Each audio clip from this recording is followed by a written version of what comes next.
Welcome once again, folks, to another session of Let's Chat with me, Meor Addelan. Everybody loves to look pretty. Why am I saying this? Is because that for today's episode, we're going to be highlighting the life of a MUA. MUA is makeup artist for short, and how the industry has bloomed quite rapidly. But is it as rosy as it is? Is it as dandy as one may expect? Being a MUA, all you have to do is just put some makeup on a person's face and you're done. Is there more to it? Definitely there's more to it, right? And to discuss about what we're going to be talking about here, I have a very special guest who's going to be talking to us. Ladies and gents, let me introduce to you to Miss at Yusof. Hi, assalamualaikum, Matt.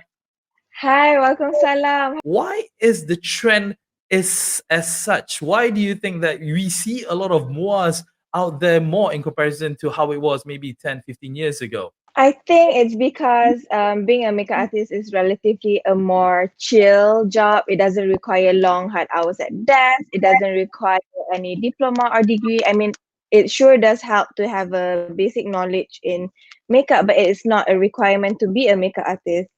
And it's fun to get to explore a more creative side to your life. So I think if you can get paid doing what you love the most, why not do it, right? So I think a lot of people these days, they have the same mindset, the same way of thinking. So hence why we're seeing a lot more popping up these days. Yeah, and you did mention as well, I mean, you may not need qualification, but I know for a fact that a lot of universities or college out there, they do offer, certain skills for you to actually become a makeup artist. They have classes, they have degrees or Yes. diplomas or certain type of certification in being one. Now, to your opinion, do you actually need these certificates, these acknowledgements, these proof saying that you are, what you say that you are, rather than just waking up one day that I want to be a makeup artist? So let's just draw on a person's face. What do you think? I'm sure, I mean, it does help to have a basic knowledge in anything. So instead of you figuring out what to do, okay, like the steps that you need to do with makeup, but when you have a degree or a diploma or a certificate, it helps because you don't have to figure out so much on your own. So yeah, it does help to have. Yeah, definitely. And any kind of tools that you can Yes. that you can actually obtain in order to better yourself in the future is definitely something that would help you moving forward. Now, I do want to also ask in regards of being a MUA. As you mentioned, I just love the word MUA because it's so easy to I say it because it's so simple. But as simple as it may sound like, is it actually simple to become a MOA and actually make a career out of it? Because again, how much can a certain MOA or a certain makeup artist can actually make per job or per person that they are putting makeups on? And can you actually live on that kind of a work, you think? Okay, so being a makeup artist, you don't just do makeup for weddings and events. There's so many things that you can do. You can do special effects, you can do editorial, you can do content. So, um, yes, doing makeup for weddings is where the big bucks comes in. But because there will always be a wedding every single weekend, everywhere, people will get married anytime, anywhere. So, but if you're smart, you would do creative content for brands. You would do other things, not just be a makeup artist. You will also create beauty content. So, not only does it brings in money, but it also gives you exposure as a reputable makeup artist. So yes, you can sustain your lifestyle, pay your bills, and still have extra to invest on your future savings. But I mean, definitely, what has happened to Malaysia, not just to Malaysia, but the world actually, of what we have experienced Yeah. since early March this year with the whole pandemic that has been happening. That definitely made it so much difficult for all the MOAs out there, because we were literally indoors for 4 months. We couldn't do out and do the job that we love, which is expressing our creativity. How was it for you personally as a makeup artist, and did you do anything to diversify or to do something to be able to actually stay alive? Gotta be honest, the first few weeks was very, very tough. I didn't do anything. I was just lying down. I guess because everything was a bit too much, not just in the news, but also what's happening in our daily life.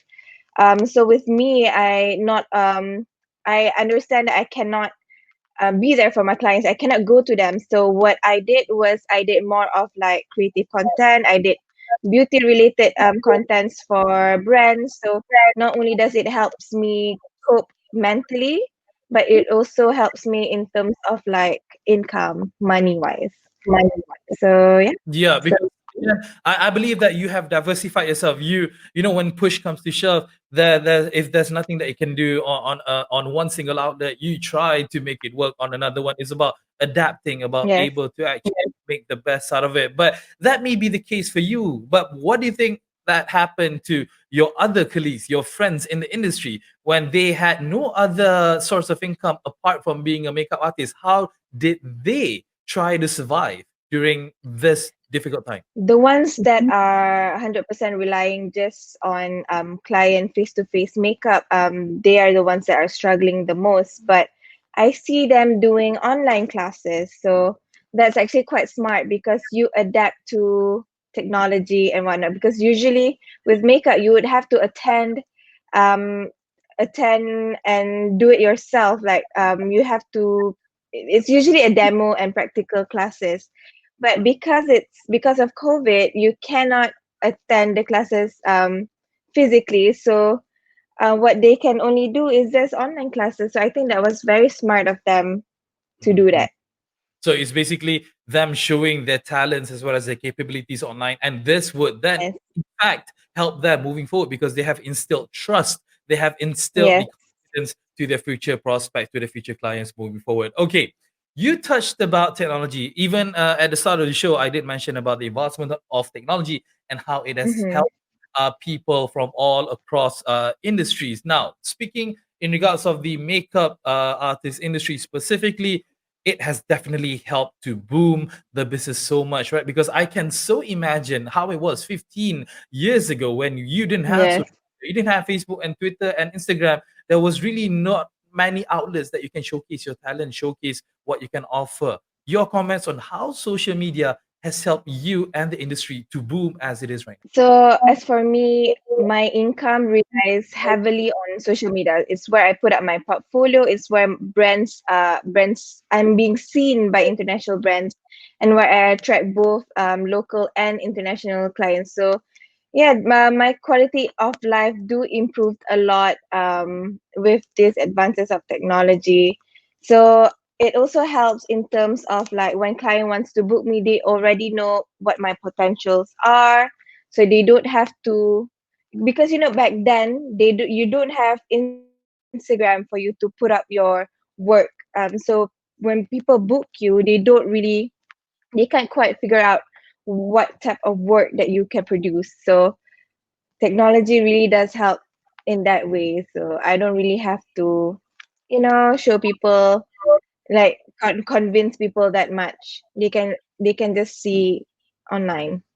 Yeah, definitely. I mean, for you personally, it doesn't really.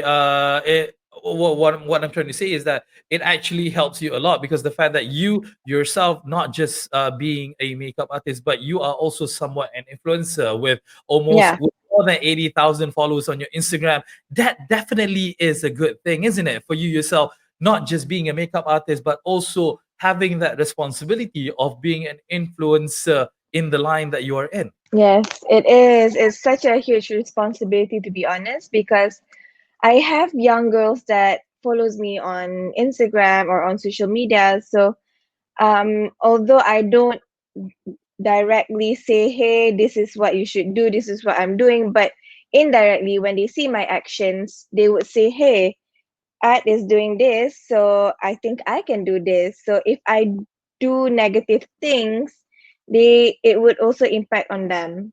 So I Mm. try to be as positive as I can be on But social would media. that just like deter you from being yourself? I'm not saying that you're a bad person, far from it. I believe that you're a very good person. You again, you understand your responsibilities. You have your due diligence or whatever it is that you do. But being an influencer as well on social media, wouldn't that just stop you from just being who you are really, or just trying to express yourself out there? It's always because you have to have this persona to show to the public that this is at Yusof, but it could actually be somebody else. What do you think?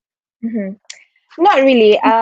Whatever I portray on social media is what I choose to portray on social media. So I'm not trying to be someone else. That is still me. It's just that I'm not showing my entire life. It's just what I choose to portray. So I'm Mm. still me. Yep. Because you still need to have limitations, don't you? I mean, like, yes, granted, Yes. you're a public figure on social media, but then again, you know how to differentiate between your personal life and the public life that you want to portray. Coming back to the Yes. topic, and talking about MOAs, talking about makeup artists, the market, as mentioned, it's so huge, but then again, there's so much competition out there. Like I mentioned again at the start, there's so many MOAs coming up, from the Wii's, or from everywhere that you look at, everybody's is becoming a MOA right now. To your Yes. opinion, how can you differentiate yourself with other MOAs? What are the kind of characteristics or things that you need to do to put yourself in difference in regards of other to the others, your competitors? With there's tons of makeup artists out there. So they also offer countless of different looks, different services. So I guess for me it's more of trying to maintain the quality of work I can produce and also have a signature look. So on top of all of that, I try to remain current and keep up with the trend, but still keeping the look classic and timeless. So Mm. hopefully, with everything that I've offered, client will be more inclined, to book me. Yeah, because again, you need to have your USP, your unique selling propositions Yes. in comparison to everyone out there. I do want to ask last question to you, At, is that yes, you have been in the industry for quite a while now. Granted, you're a very young age, but maybe you want to share with us, your thoughts or maybe your advice to people out there who are striving to become a makeup artist. What kind of advice would you want to share with them, that you want to tell them that they need to do in order to be in a position where you are right now, or even maybe even further down the road? With the rise of technology, it also means that it's easier for you to get drowned in a pool of new up and coming makeup artists. Mm, So I think for other people to sustain is to be current and to be relevant, because you have to understand that your target market will eventually grow older. So you need to appeal to a younger, newer crowd, and in order to appeal to them is to be current, be on the latest trends, be on the latest social media app.